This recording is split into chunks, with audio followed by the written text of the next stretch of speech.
Welcome back, everybody, for another deep dive with us. Today, we are taking to the skies, tracing the incredible journey of flight and the evolution of the FAA, that agency that keeps everything running up there smoothly and safely. And we'll be doing that by taking a look at excerpts from the Pilot's Handbook of Aeronautical Knowledge. So get ready for some fascinating history and maybe a few surprises along the way. Have you ever looked up at a plane and thought about how we got from those first clumsy attempts at flight to the complex system we have today? It is a question that has fascinated people for centuries. The desire to fly. It's so deeply ingrained in human history. And even before the technology existed, inventors were already trying to figure out how to make it happen. Right, yeah. So let's start with some of those early visionaries. Leonardo da Vinci back in the 1500s, obsessed with flight. Right, his notebooks are full of designs for flying machines, like the famous ornithopter with those flapping wings inspired by birds. Yeah, and it's understandable why he focused on birds. I mean, they were the only model for flight that people had back then. But what's interesting is that Da Vinci, as brilliant as he was, he got some things wrong. He was so focused on mimicking birds that he didn't fully grasp the complexities of aerodynamics and the limitations of human physiology. So it took a while for people to realize that humans weren't exactly built for flapping our arms and taking off like sparrows. Exactly. Robert Hooke, a brilliant scientist in the 1600s, he was one of the first to really understand this. He concluded that human muscles just weren't powerful enough to generate the kind of lift needed for sustained flight. Okay, so flapping wings were out. But then came the hot air balloon craze in the 1780s, and suddenly people were floating through the air. It seems like such a leap forward. But I guess there were still some major challenges. Oh, absolutely. The Montgolfier brothers, who pioneered hot air ballooning, they figured out the principle of lift, but they had almost no control over where they were going. They were basically at the mercy of the wind. Imagine setting off on a journey and having no way to steer. Talk about going with the flow. So they had lift, but no control. What finally cracked the code of controlled flight? Believe it or not, the answer had been blowing in the wind for centuries, literally. It was the humble kite, an invention that originated in China. For centuries, kites were mostly just for fun. But it wasn't until Sir George Cayley, a British inventor often called the father of aerial navigation, started studying them, that people realized kites held key aerodynamic insights. So Cayley was basically looking up at children's toys and having a eureka moment. In a way, yes. Cayley was a brilliant engineer, and he realized that kites with their angled surfaces and lightweight structures were demonstrating the principles of lift and drag. He began experimenting with gliders based on kite designs, and his work laid the foundation for the development of the airplane. And of course, we can't forget about the Wright brothers, who took those principles and made history at Kitty Hawk in 1903. They really took a scientific approach to flight, didn't they? Absolutely. The Wright brothers were meticulous in their research and experimentation. They built their own wind tunnel to test different wing designs, and they meticulously studied bird flight to understand how wings generate lift. Their success wasn't just a lucky break, it was the result of years of dedicated effort and a deep understanding of the science of flight. Their first flight lasted only 12 seconds, but it changed the world forever. But it wasn't all about thrilling aerial displays and record-breaking flights. People quickly realized that airplanes had enormous potential for transportation, especially when it came to moving people and goods over long distances. And that's where we see the seeds of the airline industry being planted. What's fascinating is that the first scheduled airline in the U.S. wasn't some grand operation in New York or Chicago. It popped up in a rather unexpected place. Okay, you've got me intrigued. Tell me more. Where did this first airline take off from? Get this. It was the St. Petersburg-Tampa Airboat Line in Florida, and it started operating in 1914. Imagine that, hopping on an airboat to cross Tampa Bay for a $5 fare. So the first airline passengers in the U.S. were basically taking a scenic flight across a bay. That's amazing, but I imagine this airboat airline didn't last very long. You're right, it was short-lived, lasting only about 4 months.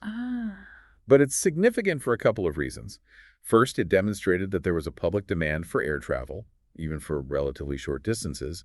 And second, it proved that commercial air travel could be profitable. So it was a proof of concept for the entire airline industry. That's pretty remarkable. But then World War I happened, and things really started to accelerate in the world of aviation. Right, absolutely. World War I was a catalyst for rapid technological advancements in aircraft design and manufacturing. Planes became faster, more maneuverable, and capable of carrying heavier loads. And these wartime advancements had a huge ripple effect on civilian aviation after the war ended. So the war, tragic as it was, actually helped to propel the airline industry forward. It's strange how history works sometimes. It is. And one of the most important developments that emerged from the war was the growth of airmail service.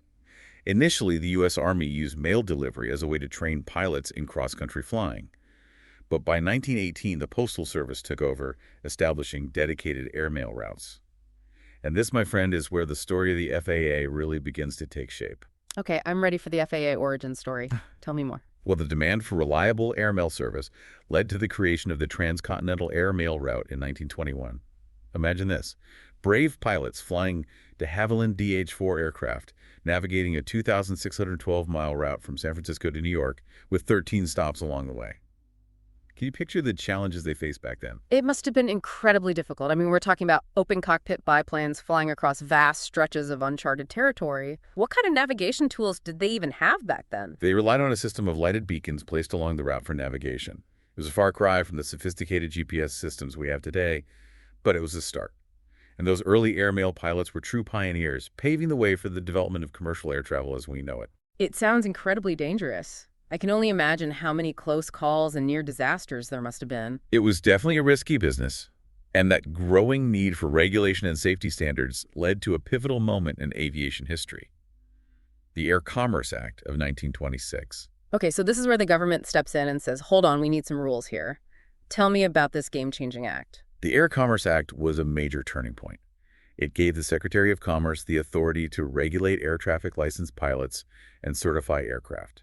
It basically laid the groundwork for a safer, more organized system of air travel. So before this act, it was basically the Wild West up in the skies. Pretty much.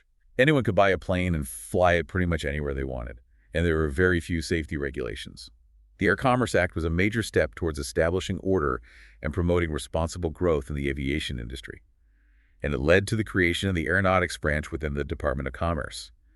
This new branch was tasked with overseeing the implementation of the Act's provisions. So the Aeronautics branch was the precursor to the FAA. That's fascinating. What were some of their first accomplishments? Well, one of their most important tasks was pilot certification. In 1927, they issued the first pilot license to William P. McCracken, Jr., the chief of the Aeronautics branch himself. It was a symbolic gesture, but it marks the beginning of a standardized system for ensuring pilot competency. So before 1927, you could just hop in a plane and take off without any official training or certification? That's wild. It really was. And it highlights just how much the aviation industry changed in such a short period of time. The Aeronautics branch also tackled the issue of aircraft airworthiness, which means ensuring that aircraft are designed and manufactured to a certain standard of safety. So they weren't just focused on pilots. They were looking at the planes themselves to make sure they were safe to fly. What did that involve? They developed standards for aircraft design, construction, and maintenance, and they started issuing airworthiness certificates to aircraft that met those standards. In 1927, they issued the first airworthiness type certificate to the Buell Airster CA-3, a three-place open biplane. It was a huge step toward ensuring the structural integrity and safety of aircraft. It's amazing how quickly things were moving. So we've got pilot certification, aircraft airworthiness. What about air traffic control? Was that on their radar, so to speak? Absolutely, even in those early days. As air traffic started to increase, the need for some kind of system to manage the flow of aircraft became apparent. I can only imagine what those early air traffic control operations were like. Well, picture this. The first air traffic control facilities were set up by a group of airlines, not the government. They were using maps, chalkboards, and mental calculations to keep track of planes and try to keep them separated. Wow, that sounds incredibly stressful. Talk about pressure. They must have been. But it was a necessary step in the evolution of air traffic control, which, as you know, is absolutely essential for safety in the skies today. Okay, so we've got the Air Commerce Act, the Aeronautics branch, the first pilot licenses and airworthiness certificates, and the rudimentary beginnings of air traffic control. It's clear that the 1920s was a decade of incredible change and growth in the world of aviation, but I have a feeling the story is far from over. Right. You're absolutely right. The 1930s brought even more challenges and changes, including the creation of the CAA and the growing pains of a rapidly evolving industry. Sounds like we've got a lot more ground to cover, or should I say air to navigate? Exactly. And in our next segment, we'll delve deeper into those developments and explore how the FAA emerged from this era of innovation and growth. Stay tuned. Welcome back to our deep dive into the history of flight. Last time we left off with the Air Commerce Act of 1926, which really brought some much-needed structure to aviation. That's right. It was a critical step in the evolution of the industry. establishing a foundation for safety regulations that we still see today. So the 1920s was a time of incredible growth and innovation, but what about the 1930s? Did the industry just keep soaring through the skies? Well, the 1930s was a decade of both progress and challenges for aviation. On the one hand, you had technological advancements, like the development of larger, more powerful aircraft and the expansion of air routes across the country. Sounds like things were really taking off. But you mentioned challenges. What were those? Unfortunately, there were also some high-profile accidents that highlighted the need for even stronger safety regulations. These tragedies spurred a national conversation about the importance of government oversight in aviation. So it was a wake-up call that even with the Air Commerce Act in place, there was still more work to be done to ensure safety. Exactly. And that led to the creation of the Civil Aeronautics Authority, or CAA, in 1938. This was a significant move as it consolidated all those responsibilities we talked about earlier, regulating airfares, establishing new routes for airlines, overseeing safety under one agency. So the CAA was basically a super agency for aviation. You could say that. It was a recognition that aviation was becoming increasingly complex, and it needed a dedicated agency to manage its growth and ensure its safety. But here's where things get a little interesting. President Roosevelt decided to split the CAA into two separate agencies. Wait, what? Why would he do that? It seems like having everything under one roof would make more sense. Well, there was concern that the CAA had too much power concentrated in one place, so it was divided into the Civil Aeronautics Administration, which kept the CAA acronym, and the Civil Aeronautics Board, or CAV. Okay, two agencies with very similar names. This sounds confusing. What were their respective roles? Think of it this way. The CAA was the doer. They focus on the practical side of things: air traffic control pilot and aircraft certification, developing airways. The CAB, on the other hand, was the rulemaker. They handled accident investigations, economic regulation of the airlines, and things like that. Okay, I see. So it was a kind of checks and balances system. Exactly. It was an attempt to create a more balanced approach to regulating aviation, with one agency focused on safety operations and the other on policy and oversight. So the CAA and the CAB were working in tandem, the industry is growing, and then World War II breaks out. What impact did the war have on the aviation industry? World War II had a profound impact on aviation, just like World War I. It led to incredible advancements in aircraft technology, particularly in the development of larger, faster, and more powerful aircraft. Think about the iconic B-17 bomber that was a product of wartime innovation. And I imagine all that wartime technology eventually trickled down to the civilian sector. Absolutely. Yeah. After the war, there was a surge in demand for air travel. People had seen the possibilities of flight, and they wanted to experience it for themselves. Plus, all those returning soldiers had gained valuable experience in aviation, and many of them went on to become pilots, mechanics, and engineers in the civilian world. So it was a perfect storm for growth. New technologies, experienced personnel, and a public eager to fly. How did the CAA handle this post-war boom in aviation? Well, one of their major initiatives was the Federal Aid Airport Program in 1946. This program provided funding for the development of civil airports across the country, helping to create the infrastructure needed to support the growth of air travel. So they were literally paving the way for the modern aviation network we have today. Exactly. They recognized that airports were essential to the growth of the industry, and they invested heavily in their expansion and improvement. But the post-war era brought about another major development that would change the face of aviation forever: the arrival of the jet engine. Ah, the jet age. Faster, more powerful planes capable of flying at higher altitudes. It must have been a truly revolutionary time. But I imagine those new jet aircraft presented some challenges for the CAA, right? You're absolutely right. Jet aircraft were significantly faster and more complex than the propeller-driven planes that had dominated the skies before. This created new challenges for air traffic control pilot training and safety regulations. It seems like the CAA had its work cut out for them. How did they adapt to these new challenges? Well, it became increasingly clear that the existing structure of the CAA and CAB wasn't quite up to the task of managing this increasingly complex and rapidly evolving industry. Something had to change. And that led to another pivotal moment in aviation history. Yeah. The Federal Aviation Act of 1958. Okay, this sounds big. What did the Federal Aviation Act change? This act established the Federal Aviation Agency, yes, agency at this point, with a much broader mandate and more centralized authority. It essentially combined the functions of the CAA and the CAB under one roof, creating the agency we know as the FAA today. So the FAA, as we know it, was born in 1958. Exactly. And to head up this newly formed agency, President Eisenhower appointed a former Air Force general named Elwood Richard Peete. Quesada was known for his strong leadership and his vision for a modern, efficient, and safe national airspace system.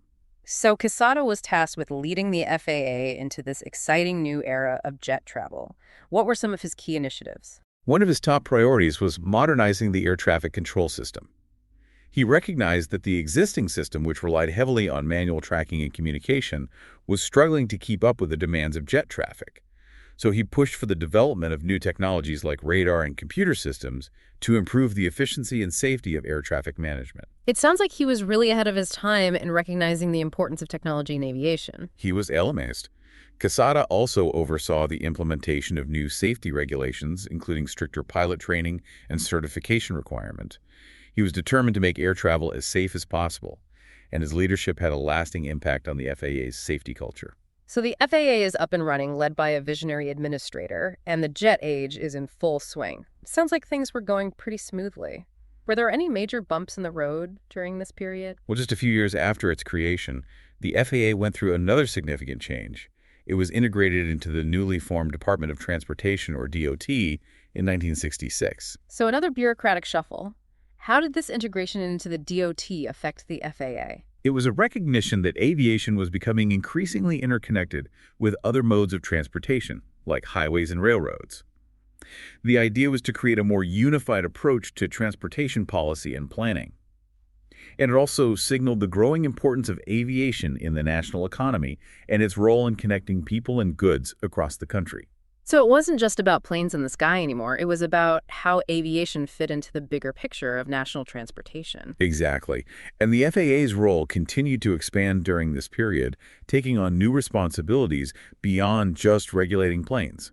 For example, they started setting and enforcing noise standards for aircraft to address the issue of noise pollution around airports. That makes sense. With more and more planes flying, especially in densely populated areas, noise pollution must have become a major concern. It did. And the FAA also took on a role in aviation security, although those responsibilities were later transferred to the Department of Homeland Security after the 9/11 attacks. And believe it or not, they even got involved in regulating high-altitude kite and balloon flying.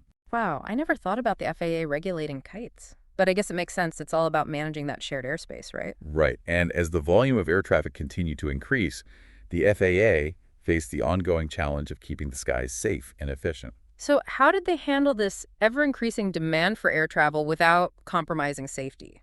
Technology played a key role. By the 1970s, the FAA had implemented semi-automated air traffic control systems that combined radar with computer technology. This allowed controllers to handle more traffic more efficiently and safely. But even with those advancements, they knew they needed to do more to modernize the national airspace system. So what did they do? Well, in the early 1980s, they developed the National Airspace System, or NAS plan, which outlined a comprehensive strategy for modernizing air traffic control, improving flight service stations, and enhancing surveillance and communication capabilities. So the NAS plan was basically a blueprint for the future of air traffic management. Exactly. But right in the midst of all these technological advancements and ambitious plans for modernization, the FAA faced a major internal challenge: the Petiscasio strike of 1981. Ah, the Patiseo strike. I've heard about this, but I don't know all the details. Can you fill me in? Well, the Professional Air Traffic Controllers Organization, or Petiscasio, went on strike, demanding better working conditions and pay. It was a major labor dispute that brought air travel to a standstill. President Reagan ultimately fired the striking controllers, which had a significant impact on the FAA and the air traffic control system. It must have been a very tumultuous time for the FAA. How did they recover from the strike? It was a difficult period, but the FAA was forced to adapt and innovate. They hired and trained thousands of new air traffic controllers, and they accelerated the development of new technologies to reduce the workload on controllers and make the system more efficient. So in a way, the Patiscasio strike, as disruptive as it was, ended up being a catalyst for positive change. You could definitely argue that it forced the FAA to rethink its workforce management strategies and to invest even more heavily in automation and technology. It's a reminder that even with all the focus on technology, the human element is still crucial in aviation. Absolutely. And speaking of major changes in the aviation landscape, we can't forget about the Airline Deregulation Act of 1978, which had a profound impact on the industry and in many ways shaped the way we travel today. Okay, deregulation. That's one I've definitely heard about, especially when it comes to those super cheap flights you can sometimes find these days. What exactly did the Airline Deregulation Act do? Well, before deregulation, the airline industry was heavily regulated by the government. The Civil Aeronautics Board, or a CAB, controlled everything from routes and fares to schedules. This meant that there was very little competition among airlines, and airfares were generally quite high. So it was kind of like a government-sanctioned monopoly on air travel? In a way, yes. Hmm. But the Airline Deregulation Act changed all that. It essentially removed those government controls, allowing airlines to set their own fares and routes and to compete more freely for passengers. So it was like opening the floodgates of competition in the airline industry. I imagine that had a huge impact on the way people travel. It did. Deregulation led to a boom in passenger travel, with airlines offering more routes, lower fares, and a wider variety of services to attract customers. Suddenly, flying was no longer just for the wealthy or business travelers. It became accessible to a much wider segment of the population. So it was a good thing for consumers. In many ways, yes. Deregulation led to lower fares, more choices, and increased competition, which generally benefits consumers. But there were also some unintended consequences. Like what? Well, deregulation also led to increased congestion at airports, as more and more airlines were vying for gate space and takeoff and landing slots. And some argue that it also contributed to a decline in the quality of service as airlines cut costs to compete on price. So it was a mixed bag. You could say that deregulation had both positive and negative impacts, and its legacy is still debated today. But there's no doubt that it was a watershed moment in aviation history, and its effects are still being felt today. Wow, that's a lot to unpack. It's incredible to think about how much the aviation industry has changed and evolved in just a few decades. It has been quite a journey, hasn't it? From those early days of open cockpit biplanes to the sophisticated jetliners we have today, the pace of innovation and change has been remarkable. And through it all, the FAA has been there adapting to those changes, developing new regulations, and constantly working to ensure the safety of the national airspace system. That's right. And in our next segment, we'll take a closer look at how the FAA operates today, exploring its structure, resources, and the critical role it plays in keeping our skies safe and efficient. Stay tuned. Welcome back to the Deep Dive. We've covered a lot of ground, so to speak, in our exploration of flight and the FAA. Now let's take a closer look at how the FAA operates today. It's a massive organization with a huge responsibility keeping our skies safe. But where does all that authority come from? Well, the FAA gets its power from the Code of Federal Regulations, or CFR for short. It's basically a giant rulebook for the entire U.S. government, and Title 14 is the section that covers everything related to aviation and space. So Title 14, that's the FAA's Bible, huh? You could say that. It covers everything from pilot certification to aircraft maintenance to airspace management, you name it. It's how the FAA sets the standards and enforces the rules to ensure safety across the entire aviation system. Okay, so Title 14 is this massive rule book, but are there any parts that are especially important for pilots or for anyone who's thinking about becoming a pilot, like some of our listeners might be? Absolutely. There are a few key parts that are essential knowledge for pilots. For example, Part 61 outlines everything about pilot certification, the requirements, the training, the testing, all of that. It's what you need to know to get your pilot's license. So if you're dreaming of flying, Part 61 is where you start. What about once you're actually up in the air? Are there rules about how and where you can fly? There sure are. That's where Part 91 comes in. It lays down the general operating and flight rules, covering things like visual and instrument flying right-of-way rules and altitude restrictions. It's all about making sure that everyone is operating safely and predictably in the airspace. Okay, so we've got the rules for becoming a pilot, the rules for flying a plane. What about the planes themselves? How does the FAA make sure those are safe? That's covered in Part 43, which deals with aircraft maintenance and alterations. It sets the standards for how aircraft must be maintained, inspected, and repaired to ensure they're airworthy. So Part 43 is all about keeping those planes in tip-top shape. Makes sense. Okay, so we've got this giant rulebook, Title 14, with all these different parts covering various aspects of aviation. But how is the FAA actually structured? It must be a huge organization. It is a big organization, but it's structured in a way that allows it to effectively manage its responsibilities. Yeah. The FAA has its headquarters in Washington, D.C., of course, but its operations extend across the entire country. So it's not just a bunch of bureaucrats sitting in an office in D.C. making rules. Not at all. The FAA is divided into 9 regional offices across the U.S., each responsible for overseeing aviation activities in its region. And then there are 2 really important centers, the Mike Monroney Aeronautical Center, or MAC, in Oklahoma City, and the William J. Hughes Technical Center, or WJHTC, in Atlantic City. WJHTC sounds like something out of a spy movie. What goes on in those mysterious centers? Well, the WJHTC is all about research and development. It's where the FAA's brightest minds are working on cutting-edge technologies to make aviation safer, more efficient, and more environmentally friendly. They're developing next-generation air traffic control systems, testing new aircraft designs, and exploring ways to reduce aviation's environmental impact. It's pretty fascinating stuff. Wow, the future of aviation is being shaped right there in Atlantic City. And what about MMAC? What happens in Oklahoma City? MMAC is the FAA's central hub for training and logistics. It's where they train air traffic controllers, provide essential aviation safety services, and manage all those pilot records and certifications. It's a massive operation that keeps the entire FAA system running smoothly. So we've got headquarters, regional offices, research centers, training centers. It's a complex organization, but it sounds like they've got it pretty well organized. But what about the people who actually interact with pilots, the ones who are out there making sure the rules are being followed? That's where the Flight Standards Service comes in. Their job is to promote safe air transportation by setting standards, conducting inspections, and enforcing regulations. And they have people stationed all across the country at airports large and small. So they're the eyes and ears of the FAA, making sure everyone is playing by the rules. Exactly. And the face of the Flight Standards Service is the Flight Standards District Office, or FSDO. There are around 80 FSDOs across the country, and they're the local point of contact for pilots and aviation businesses. Okay, the FSDO, that's what pilots go to get their licenses, right? That's one of their functions. They handle pilot certifications, of course, but they also do a lot more. They investigate accidents, conduct inspections of aircraft and aviation facilities, issue certificates for various aviation activities, and generally ensure that everyone is complying with FAA regulations. They're really the boots on the ground for the FAA. And who are the people doing all this important work at the FSDOs? They must have some pretty impressive aviation credentials. They do. The people working at the FSDOs are called Aviation Safety Inspectors, or ASIs.